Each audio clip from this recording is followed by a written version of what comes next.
Hello and welcome to Exploring the Holos. Today I want to talk about Tom Alexandrovich, and let me know in the comments if you've heard about this story. I think if I'm right, people over a certain age probably haven't, and people that are a little bit younger and spend more time on social media probably have. But before I go any further, make sure you like and subscribe. And I know I say that every week, but it would help me out a lot if you'd also share this video. Share it to friends and family who may not be getting all of the information that they should be getting.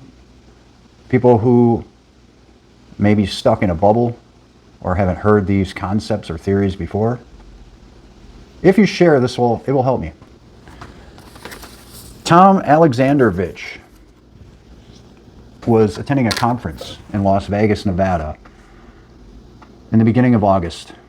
I believe August 6th, he was picked up along with 7 other attempted pedophiles. And there was a sting operation where an undercover officer pretended to be a 15-year-old, and he attempted to have relations with this undercover officer who he thought was a 15-year-old.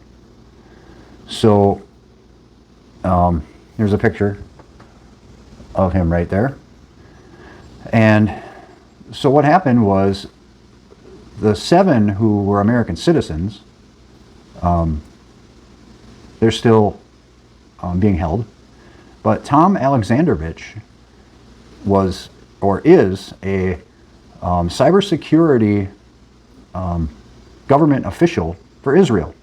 So he's working for Israel and working on cybersecurity, and every so often, every few months, he comes to the United States and attends conferences, gives lectures, and exchanges information with the NSA and the FBI of the United States for spying and cybersecurity and that type of thing. And so what did this Israel supporting Nevada prosecutor do with Tom Alexandrovich? She let him go. She did not charge him. She sent him back to Israel. And he was put on administrative leave, but I'm sure he's probably already back to work. So the issue I have is, how many times has he come to our country as a sexual tourist? How many times has he fulfilled his conquests of 15-year-olds on the internet? We don't know. This is just the first time he was caught. How many other Israeli officials are also doing this? It really disturbs me. And we've had a policy in this country that a lot of people don't know about, where if an Israeli is picked up on any kind of a charge here or arrested for anything, they're automatically sent back to Israel. So what's going to happen when those 7 other pedophiles go to court? I think their defense might say, oh, why are my clients being charged and put away in prison when this other person's allowed to go free just because they're Jewish or Israeli? I have to clarify there. It's not because they're Jewish, it's because they're Israeli. He's an Israeli citizen. So hopefully this goes out like wildfire, and hopefully this gets picked up by more news sources. I've seen it a few times on like social media and TikTok and Threads, but it's not getting any coverage on mainstream media because they always want to cover for Israel. They are bought off by Israel, and they're propagandists of Israel. I don't think I've ever heard any mainstream media reporter ever call what's going on in Gaza a genocide. It is way past genocide now. They've killed 62,000 people that we know of, and that's probably a low estimate because there's so many people buried under rubble that we can't count them.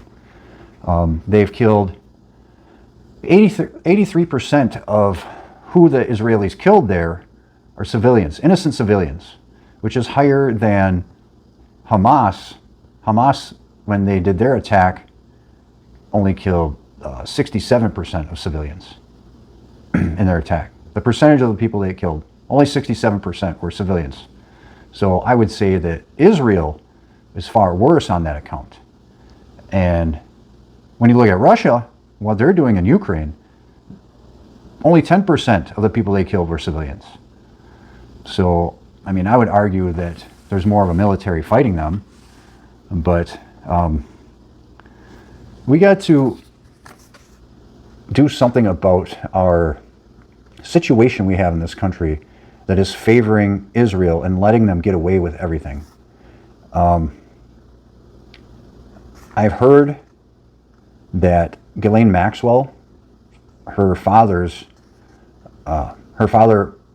Robert Maxwell, was a Mossad agent, which is a spy for Israel, and he was caught stealing our nuclear secrets.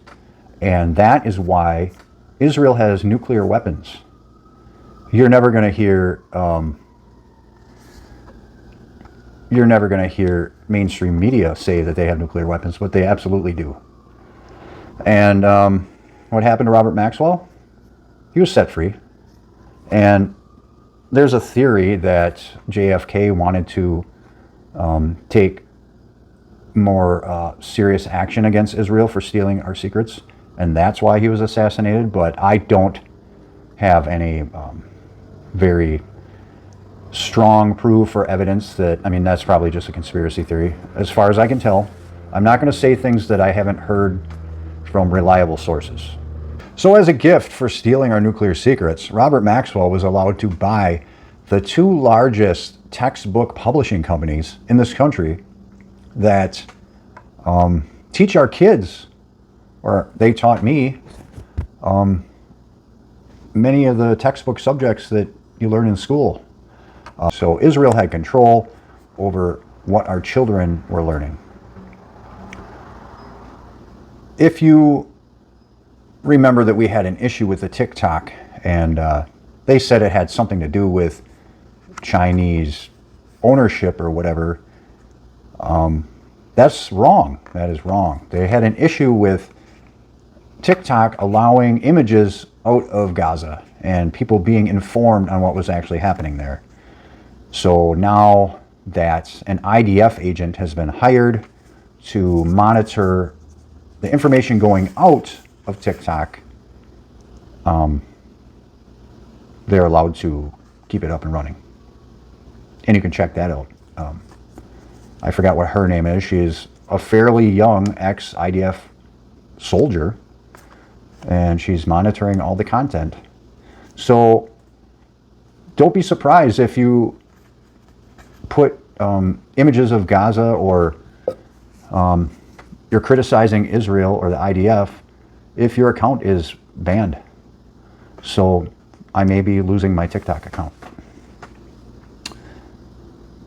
This week, Trump called Bibi a war hero, and he thinks that Trump thinks that he deserves a Nobel Peace Prize. I don't know why you would call a genocidal maniac a war hero. Maybe he thinks that somebody who's good at waging war and killing innocent people is a hero, but I don't think he understands the true meaning of that word. And let's not forget that Netanyahu is wanted by the International Court and is also facing corruption charges in his own country. So he is a war criminal. He's a criminal on many, many levels. Almost as bad as, or no, I would say he's probably worse than Trump. More severe than Trump, for sure. So, I think that, in my opinion, Israelis should be banned from being in our government. Anybody who has dual citizenship should not be allowed to hold American office. And I don't think that that's out of bounds to say that, because I think that if you're a dual citizen and you're working in our government, you're not really working for Americans. It's like a conflict of interest. We desperately need to get the Israel, the foreign influence. We need to get the foreign influence and the big money influence out of our government. And really, it just comes down to big money. We need to do something to get the big money out of our government. We need to destroy that establishment. We need to really pay attention to who we are nominating to run in the general election. We need to pay attention to who we're voting for in the primaries and make sure that they are not accepting big money donations from PACs. They can accept money from billionaires, but they have to not be connected to foreign countries and not be connected to international corporations. Small dollar donors would be the best. Normal you and me donors. And I don't know if we should allow Israelis in this country while we're not going to charge them for crimes. If they're allowed to come into our country with impunity and commit crimes that Americans would be put in jail forever for. Look at how many Americans have been killed in the West Bank and nothing has been done.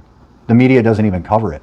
I think there's like 8 or 10 Americans were killed in the West Bank by the IDF or even Israeli citizens or settlers that are illegally trying to take over that West Bank.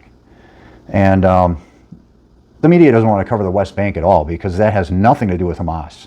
That is simply a land grab by Israel, who's just stealing land. The whole thing, this whole Gaza thing, is about stealing land. When Hamas attacked on October 7th, that's because they were paid to, in my belief. You can call me a conspiracy theorist, but I think Netanyahu pays for a lot of terror attacks in order to have a pretext to war. And the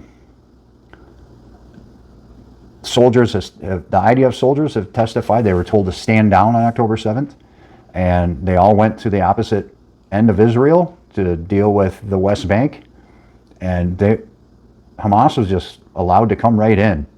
So, and they knew about it. So it's kind of fishy. It's very fishy. It's similar to 9/11, where you can look up the 5 dancing Israelis, I think it's called. It's a video of Israelis that were caught celebrating and cheering when the planes hit the 2 towers. And they were arrested because, they looked Middle Eastern. Come to find out, they were actually Israelis. And when asked what they were doing here, they said that they just came to see the attack. Well, how did they know ahead of time? How did they know to come from Israel to see the attack? So, I never felt right about that whole situation. None of the hijackers were from Afghanistan. They were all Saudis. Well, isn't Saudi Arabia our ally? I just think they were paid to do that, And then it was a perfect opportunity for Netanyahu to get us to attack all of his enemies. He's been doing this for 30 years, his whole career. And that cost thousands of our citizens to fight his war. And how are we supposed to believe in government's claims about immigrants committing crimes when they don't punish criminals from their favorite allied countries? Yeah, these politicians get away with everything. The rich get away with everything. The people who are donors, so if you work in the Israeli government, you are paying off 400 of our 440 some, or 430, whatever, Congress people. You're paying off the president and the vice president. So they're never going to They're never going to change until we fight to change the policy of allowing bribery, legalized bribery in our politics. So please share this video all over the place. Take care of yourself. I promise next week we are not going to be exploring Israel no matter what. We're going to be exploring someplace different. And I think you're going to really like that. I am not going to give you a heads up on what it is or where we're going, but it's going to be fun. So take care of yourself, and ad astra, my friends.